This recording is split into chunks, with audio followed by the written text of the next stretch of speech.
Hello అందరికీ ఈరోజైతే మధ్యాహ్నం భోజనం అయితే అన్నం అలాగే గట్టిపప్పు దొండకాయ ఫ్రై అలాగే కొబ్బరి చట్నీ కూడా కొబ్బరి కారం కూడా చేస్తున్నాను. వేడి వేడి అన్నం కొబ్బరి కారం చాలా టేస్ట్ ఉంటుంది.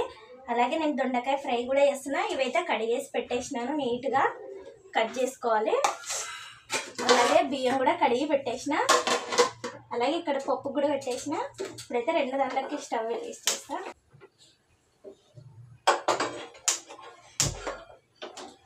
ఇక్కడైతే అన్నం పప్పు ఉడుకుతుంటుంది. నేనైతే దొండకాయలు అయితే బాగా కట్ చేసుకొస్తా.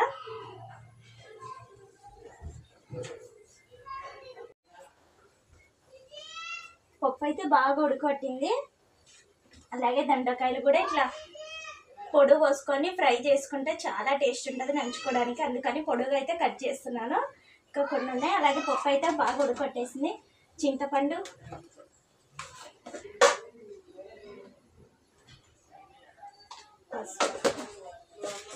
అలాగే కారం వేస్తున్నా.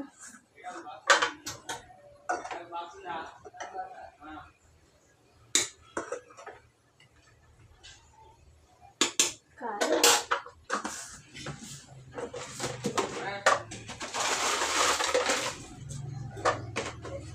అలాగే టమాటాలు అయితే కడిగి పెట్టేసిన, కట్ చేసేస్తా.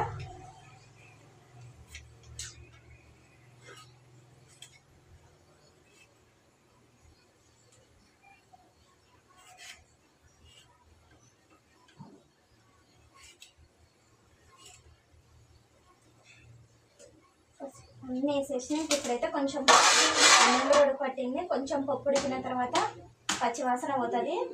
అంత లోపల దొండకాయలు అయితే కొన్ని ఉన్నాయి, ఇవి కూడా కట్ చేసేస్తా. కొంచెం ఒక 5 నిమిషాలు ఉడికినాక కుక్కర్కి అయితే మూత పెట్టేస్తాను.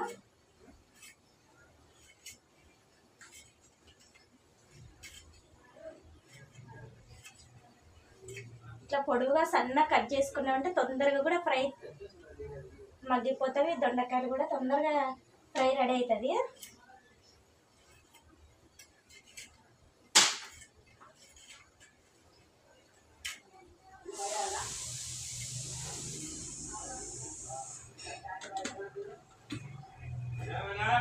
పప్పు కూడా ఉడకొట్టేసింది. ఎర్ర ఉన్నట్టు తీసుకున్నా అంటే ఒగురొగురు ఉంటాయి. ఇట్లాంటివి ఎర్రవి లేకుండా కొంచెం ఇలా ఉన్నట్టు అయితే దొండకాయ ఫ్రైకి చాలా టేస్ట్ ఉంటుంది. ఇప్పుడైతే కుక్కర్కి మూత పెట్టేస్తాను.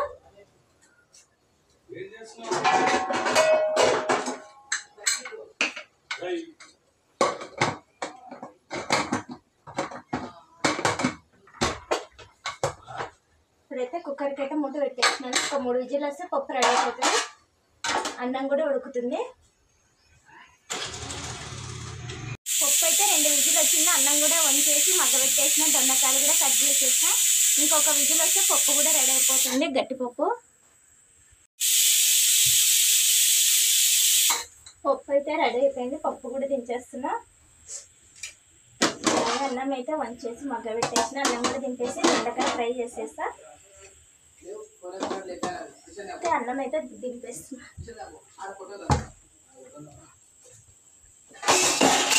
ఇప్పుడైతే దొండకాయ ఫ్రైకి బాగా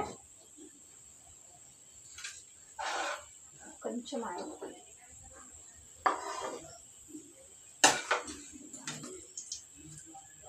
ముందుగా కట్ చేసి పెట్టిన దొండకాయ,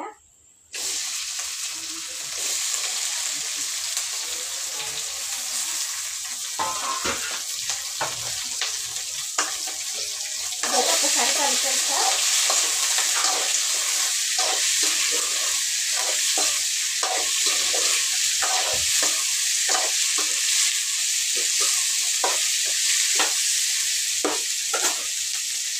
ఇలాగే సిమ్లో పెట్టి వేయించుకోవాలి.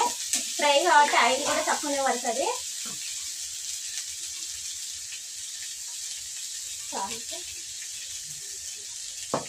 ఇప్పుడైతే కొబ్బరి కారానికి అయితే నేనైతే వట్టి కొబ్బరి తీసుకుని ఇప్పుడైతే కట్ చేసేస్తా.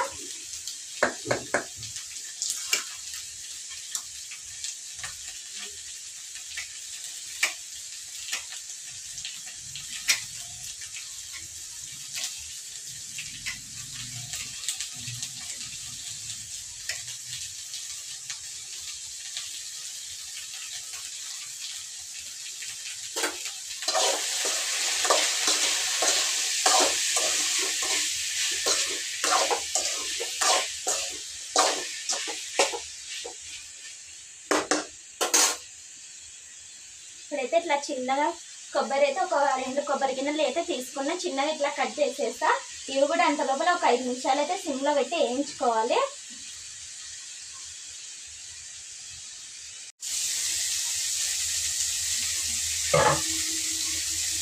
ఇవైతే 5 నిమిషాలు అయింది, ఇంకా కొంచెం దొర వేయాలి.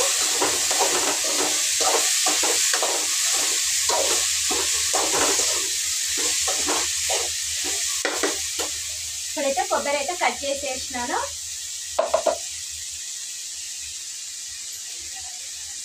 అలాగే ఎల్లిపాయలు, తగినంత సాల్ట్, కారం.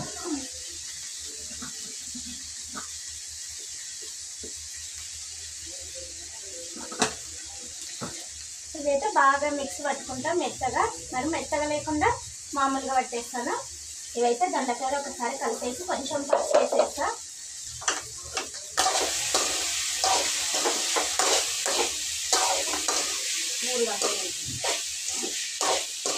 ఇట్లయితే దూరం ఉండాలి. కొంచెం పసుపు కూడా వేసేస్తాను.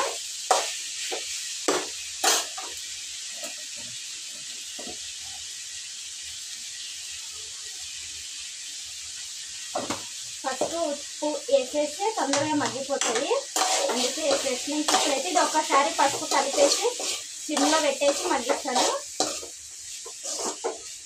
అంతలోపు ఇవైతే మిక్సీ పట్టేస్తాను మెత్తగా.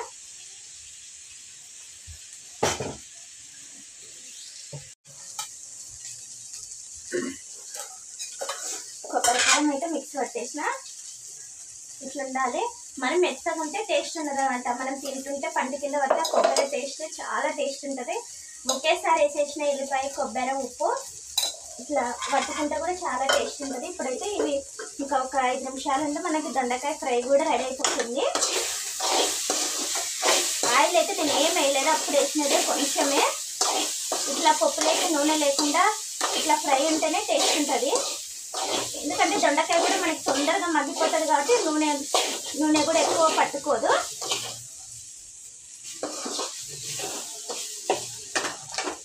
ఇప్పుడైతే ఒకసారి పప్పు కూడా చేద్దాము.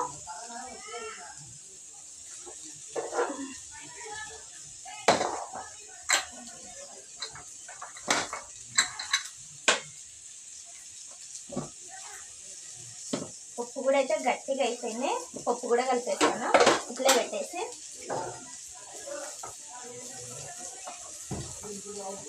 చాలా దండి వేసుకొని శనగలు, గట్టిపప్పు, ఇట్లా కొబ్బరి కారం, ఏదైనా కర్రీ మీ ఇష్టం, మీకు ఏ కర్రీ ఇష్టం అయితే ఆ కర్రీ చేసుకున్నామంటే ఇట్లా చాలా టేస్ట్ ఉంటుంది.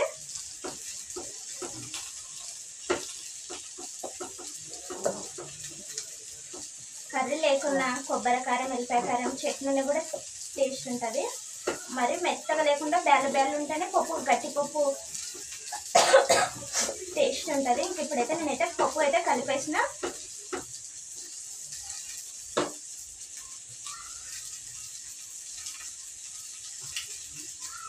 ఉప్పు కూడా కరెక్ట్గా సరిపోయింది.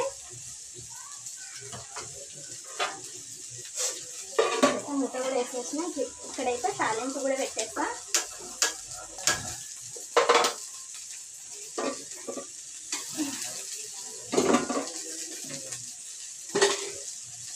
ఆయిల్ ఎక్కువ ఉంది, అందుకని దీన్ని కొబ్బరికారానికి అయితే తర్వాత పెట్టేస్తా. తర్వాత పప్పులకి అయితే తర్వాత పెట్టేస్తా. దీనికి అయితే నేను ముందుగానే చిట్ల పొడి అయితే మిక్సీ పట్టేసినాను.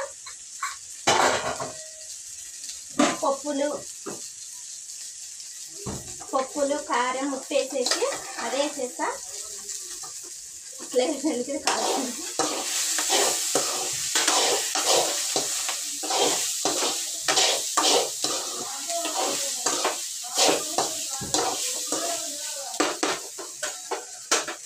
కొంచెం నూనె అయితే వేడి కావాలి.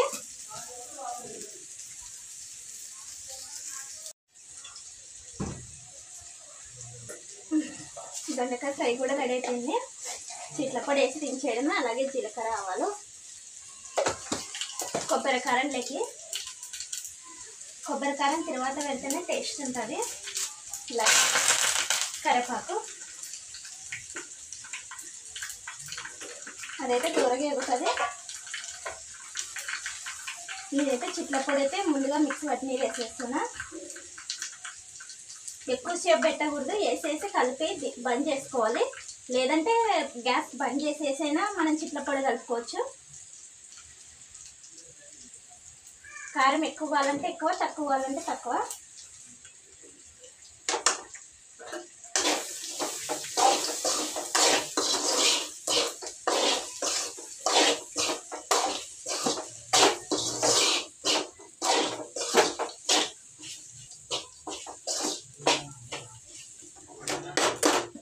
ఇప్పుడైతే తిరువాత అయితే కాగిపోయింది. కొబ్బరి కారానికి అయితే ఇప్పుడు తిరువాత వేసేస్తున్నా.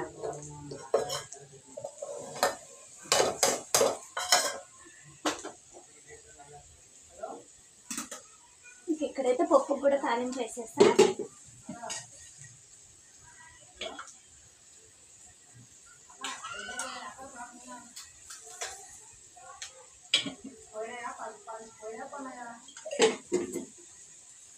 నూనె అయితే వేడవుతుంది, అంత లోపల ఇంకా కొంచెం చిట్ల పొడి అయితే వేసేస్తా.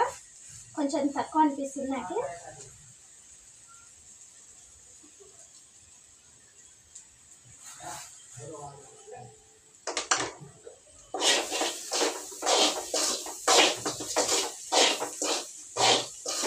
ఒక్కసారి అట్లా వేడిగా కలిపేసి బంద్ చేసుకోవడమే.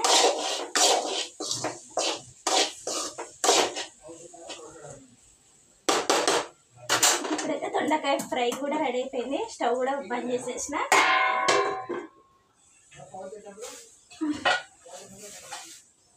ఇప్పుడైతే పప్పులోకి అయితే ఎల్లిపాయ దంచేస్తాను.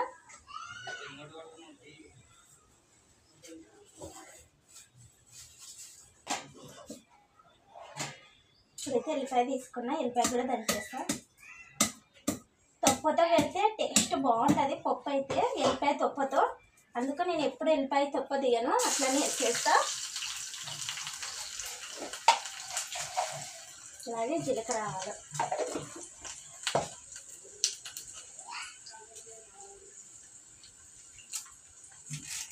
ఇప్పుడైతే కరివేపాకు,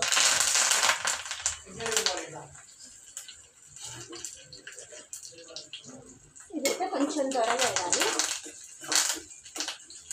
గట్టిపప్పు కాబట్టి మనం ఎక్కువ మళ్ళీ మరిగించుకోవాల్సిన అవసరం లేదు. మనం పప్పు చారు మునక్కాయ వేసి అట్లా ఇది చేసుకుంటేనే బాగా ఒకసారి మరిగించుకుంటే టేస్ట్ ఉంటుంది. ఇట్లా గట్టిపప్పు కాబట్టి తిరువాత పెట్టేసి బంద్ చేసేసి అయిపోతుంది పప్పు.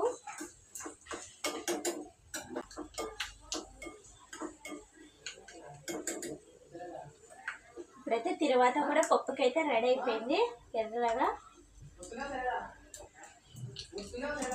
ఇప్పుడైతే బంద్ చేసేసిన. ఇంకా పప్పులోకి అయితే తిరువాత అయితే వేసేస్తున్నా, గట్టి పప్పులోకి. ఇంకా వంటలు అయితే గుమ్మగుమ్మలాడించే వంటలు అయితే రెడీ అయిపోయినవి. అయితే అన్నీ రెడీ అయిపోయినాయి. ఒకసారి అయితే చూద్దాం రండి. వేడి వేడి అన్నం, అలాగే దొండకాయ ఫ్రై, కొబ్బరి కారం, గట్టిపప్పు. ఇవేనండి మధ్యాహ్నం భోజనం అయితే, వేడివేడి వంటలు. మా వీడియో నచ్చినట్టయితే లైక్ చేయండి, షేర్ చేయండి, కామెంట్ చేయండి, సబ్స్క్రైబ్ చేసుకోండి. బాయ్.